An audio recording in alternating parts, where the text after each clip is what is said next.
திருமணமாகப் போகும் மகளிடம் அம்மா சொன்ன 6 எழுத்து ரகசியம். வெகு விரைவில் உன் திருமணத்தை காண ஆவலாக உள்ளோம். நீ பக்குவப்பட்டிருப்பாய் என தெரிந்தும் சில குறிப்புகளை சொல்கிறேன், மனதில் வைத்து. இதுவரை நீ ஓடி ஆடிய வீதி போன்று இருக்குமா? இதுவரை நீ பழகிய மனிதர்கள் போன்று இருப்பார்களா? புது மனிதர்கள் என்று அச்சம் கொள்ளாதே. அன்பு அகில உலகத்திற்கும் பொதுவானதுதானே. அவர்களும் மனிதர்கள்தானே. அன்புடன் எவரையும் எதிர்கொள். அன்பினால் உலகையே ஆளலாம். ஒரு குடும்பத்தை ஆண்டுவிட முடியாதா உன்னால்? அடிக்கடி எனக்கு போன் செய்து உன் புகுந்தகத்தில் நடப்பதை என்னுடன் பகிர்ந்து கொள்ளாதே. அது உன் கணவனுக்கு சலிப்பை தரும்.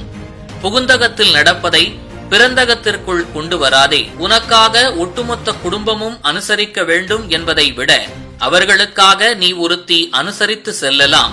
அதில் தவறில்லை.